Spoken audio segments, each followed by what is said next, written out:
আসসালামু আলাইকুম। আশা করছি আপনারা সবাই অনেক ভালো আছেন, সুস্থ আছেন। আজ আমরা দুটি স্মার্টফোনের মধ্যে কম্পেয়ার করব। আমাদের কাছে রয়েছে Oppo A77s, রয়েছে Vivo Y22s। এই দুটি স্মার্টফোনের কম্পেয়ার ভিডিওর জন্য আপনারা অনেকেই রিকোয়েস্ট করেছিলেন, সো ফাইনালি কিন্তু নিয়ে এসেছি। এবং এই জন্য অন্তত ভিডিওতে লাইক করবেন, কমেন্ট করবেন, নেক্সট কী নিয়ে ভিডিও চাচ্ছেন। সাবস্ক্রাইব না করে থাকলে অবশ্যই চ্যানেলটি সাবস্ক্রাইব করে আমাদের পরিবারের একজন সদস্য হতে ভুলবেন না। প্রাইসের কথা বলতে গেলে 24,990 টাকায় অফার করছে 8GB RAM 128GB ROM Oppo A77s এবং 6GB RAM 128GB ROM, যার বর্তমান প্রাইস হচ্ছে 21,990 টাকা এবং এটা হচ্ছে Vivo Y22s। এই দুটি স্মার্টফোনের মধ্যে এই মুহূর্তে কোন স্মার্টফোনটি আপনার জন্য বেটার হবে আজকের ভিডিওতে সেটাই জানিয়ে দেওয়ার চেষ্টা করব। আশা করছি পুরো ভিডিওটি মনোযোগ সহকারে দেখবেন, এতে করে ডিসাইড করে নিতে পারবেন যে কোন স্মার্টফোনটি আপনার জন্য বেটার হবে। কথা আর বাড়াবো না, আপনারা দেখছেন আপনাদের প্রিয় চ্যানেল জেকেটে বিডি ইউটিউব চ্যানেল। ভিউয়ার্স, আমরা শুরু করব এই দুটি স্মার্টফোনের ডিজাইন এবং বিল্ড কোয়ালিটি দিয়ে। দুটি স্মার্টফোনের ব্যাক প্যানেল দিকে তাকালে আমরা দেখতে পাচ্ছি ফ্ল্যাট প্যানেল ডিজাইন ইউজ করা হয়েছে। তবে Oppo A77s এর যে অরেঞ্জ কালারটি রয়েছে সেখানে আমরা একটি লেদার ফিল ডিজাইন দেখতে পাচ্ছি, যা দেখতেও কিন্তু বেশ আকর্ষণীয় লাগছে। দুটি স্মার্টফোনে আমরা এজি ফ্রস্টেড ফিনিশ বডি দেখতে পারবো, যার ফলে কোনো প্রকার ফিঙ্গারপ্রিন্টের ছাপ অথবা স্ক্র্যাচ সহজে স্মার্টফোনগুলোর মধ্যে পড়বে না। পোর্শন বাটনের ক্ষেত্রে রাইট প্যানেলে পেয়ে যাচ্ছি সাইড মাউন্টেন ফিঙ্গারপ্রিন্ট সেন্সর, যার অ্যাকুরেসি দুটি স্মার্টফোনেই বেশ ফাস্ট দেখতে পেয়েছি। ডেডিকেটেড সিম ট্রে পয়েন্ট দুটি স্মার্টফোনেই রয়েছে, সো দুটি সিম একটি মেমোরি কার্ড ইউজ করতে পারবেন। নিচের দিকে পেয়ে যাচ্ছেন 3.5mm earphone port, primary microphone, type C charging port এবং বটম ফায়ারিং স্পিকার। তবে Oppo A77s এ কিন্তু আপনারা ডুয়েল স্টিরিও স্পিকার পাচ্ছেন, যার ফলে সাউন্ড কোয়ালিটির দিক থেকে এগিয়ে থাকবে Oppo A77s। দুটি স্মার্টফোনের ফ্রন্ট প্যানেলে রয়েছে ইউ নচের ডিসপ্লে।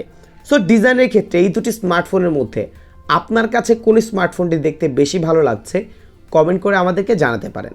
ডিসপ্লের ক্ষেত্রে এই দুটি স্মার্টফোনে ইউজ করা হয়েছে IPS HD+ রেজুলেশন ডিসপ্লে, যার রেজুলেশন আপনারা অলমোস্ট সেম দেখতে পাচ্ছেন, সেম PPI রয়েছে। দুটি স্মার্টফোনের মধ্যেই আপনারা 90 হার্টজের রিফ্রেশ রেট সাপোর্ট পেয়ে যাচ্ছেন, যার ফলে দুটি স্মার্টফোনের যে ইউজিং এক্সপিরিয়েন্স অলমোস্ট আমরা সেমই দেখতে পেয়েছি। এবং দুটি স্মার্টফোনে যে content watching experience IPS HD+ হওয়ার ফলে কোনো প্রকার ডিফারেন্স কিন্তু দুটি স্মার্টফোনের মধ্যে আমরা দেখতে পাইনি। সো ডিসপ্লের ক্ষেত্রে এই দুটি স্মার্টফোনে আমরা যে ডিসপ্লে পাচ্ছি সেখানে আমরা সেম ডিসপ্লেই দেখতে পাচ্ছি। ভিউয়ার্স, এখন আমরা দেখব এই দুটি স্মার্টফোনের পারফরমেন্স সেকশন। সেখানে দেখব কি কি স্পেসিফিকেশন দুটি স্মার্টফোন আমাদেরকে অফার করছে। দুটি স্মার্টফোনের মধ্যে অ্যাপ ওপেনিং এবং ক্লোজিং টেস্ট করব, ইন্টারনেট স্পিডটিও চেক করে দেখাবো, দুটি স্মার্টফোনে অ্যাপ ডাউনলোড করে দেখাবো কোন স্মার্টফোনটি এই মুহূর্তে এগিয়ে থাকছে। এবং হ্যাঁ, এখন পর্যন্ত যারা ভিডিওতে লাইক করেননি অবশ্যই ভিডিওতে লাইক করবেন, কমেন্ট করবেন।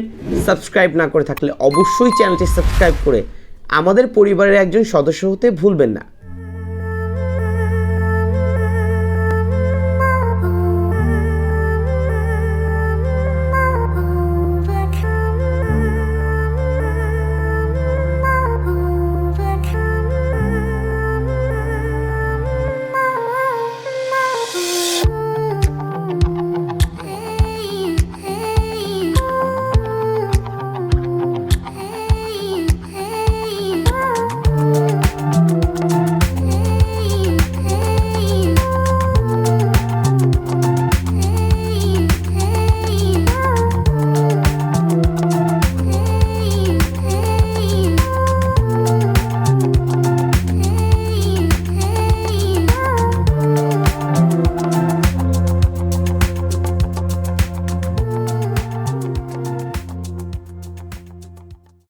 পারফরমেন্সের ক্ষেত্রে দুটি স্মার্টফোনই আমাদেরকে অফার করছে কোয়ালকম স্ন্যাপড্রাগনের 680, তবে র্যামের দিক থেকে ডিফারেন্স রয়েছে। 6GB র্যাম অফার করছে Vivo Y22s এবং 8GB র্যাম অফার করছে Oppo A77s। দুটি স্মার্টফোন থেকে আমরা LPDDR4X এর র্যাম পেয়ে যাচ্ছি। দুটি স্মার্টফোনে রয়েছে Android 12 ভার্সন এবং এছাড়া আলাদা আলাদা ইউআই রয়েছে। দুটি স্মার্টফোনের ইউআই এর কথা বলতে গেলে দুটি স্মার্টফোনের ইউআই বেশ নিট অ্যান্ড ক্লিন লেগেছে এই বিষয়টি বরাবরই ওপ্পো এবং ভিভোর বেশ ভালো। ইউআই অপটিমাইজেশন মোটামুটি ঠিকঠাক থাকে, তেমন কোনো প্রবলেম, ল্যাগ, স্টাটারিং আমরা সহজেই দেখতে পাই না। এবং যদি দুটি স্মার্টফোনের পারফরমেন্সের কথা বলি, এই দুটি স্মার্টফোন থেকে আপনারা অলমোস্ট সেম পারফরমেন্সই পাবেন। হ্যাঁ, সেই ক্ষেত্রে কোনো প্রকার ডিফারেন্স আপনারা পাবেন না গেমিংয়ের ক্ষেত্রে, ইউজিং এক্সপিরিয়েন্সের ক্ষেত্রে। তবে 8GB র্যাম হওয়ার কারণে কিছুটা এগিয়ে থাকবে Oppo A77s। বুঝতেই পারছেন যেহেতু এটা প্রাইস বেশি। ক্যামেরার ক্ষেত্রে এই দুটি স্মার্টফোনের রেয়ার প্যানেলে আমরা ডুয়েল রেয়ার ক্যামেরা দেখতে পাচ্ছি। Vivo Y22s এর মেইন ক্যামেরাটি 50 মেগাপিক্সেল, রয়েছে একটি 2 megapixel macro sensor. Front selfie camera পাবেন 8 মেগাপিক্সেল।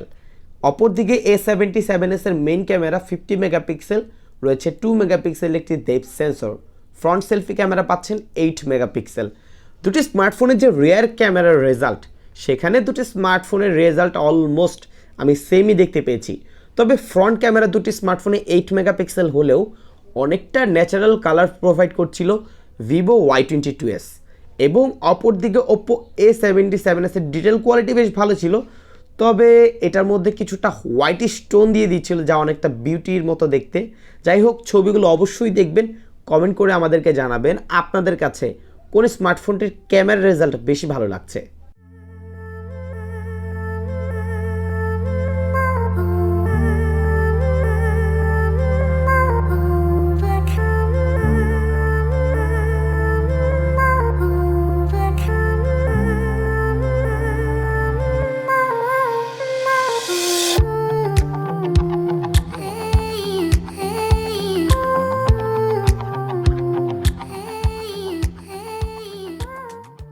ব্যাটারির ক্ষেত্রে দুটি স্মার্টফোনই আপনারা পাবেন 5000 mAh এর ব্যাটারি, এবং দুটি স্মার্টফোনের চার্জারের ক্ষেত্রে ডিফারেন্স পাবেন। 33 ওয়াটের সুপার ভোগ চার্জার অফার করছে Oppo A77s, এবং Vivo অফার করছে 18 ওয়াটের কুইক 3.0 চার্জার। যদি চার্জারের কথা বলি, সেক্ষেত্রে অবশ্যই এগিয়ে থাকবে A77s। বাট দুটি স্মার্টফোনের যে চার্জ ব্যাকআপ, সেখানে আমরা কোনো প্রকার ডিফারেন্স পাইনি, কেননা দুটি স্মার্টফোনে আমরা সেম প্রসেসর পাচ্ছি কোয়ালকম স্ন্যাপড্রাগনের 680, যা 6 ন্যানোমিটার আর্কিটেকচারে বিল্ড করা চিপসেট। সো রেজাল্টের দিক থেকে অলমোস্ট সেম পাবেন।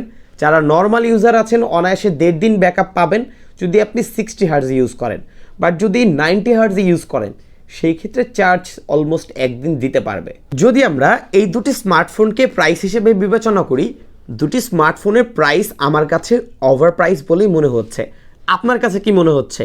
চাইলে আমাদেরকে কমেন্ট করে জানাতে পারেন।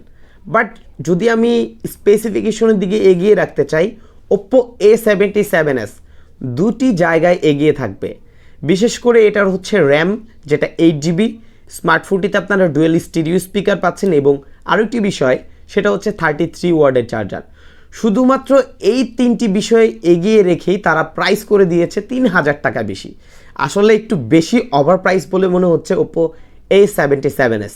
বাট অলমোস্ট দুটি স্মার্টফোনের যে পারফরমেন্সের রেজাল্ট, সেখানে কিন্তু আপনারা তেমন কোনো ডিফারেন্স পাবেন না। আপনাকে বুঝতে হবে যে আপনার জন্য 6GB র্যাম হলেই এনাফ, নাকি 8GB র্যাম লাগবে, যেটার প্রাইস হচ্ছে 24,999 টাকা। অবশ্যই আপনার দিক থেকে আপনি ডিসিশন নেবেন। বাট আমি যদি আমার পার্সোনাল ওপিনিয়ন দিই, আসলে 3000 টাকা বাড়িয়ে শুধুমাত্র এই তিনটি বিষয়ের উপর ডিপেন্ড করে আমি কখনোই A77sকে রেফার করব না। আপনি চাইলে এই প্রাইস পয়েন্টে অন্য কিছু দেখতে পারেন, সেখানে হয়তো এটার থেকে আরও বেটার অপশন পাবেন। সো ভিউয়ার্স, এই ছিল আজকের ভিডিও।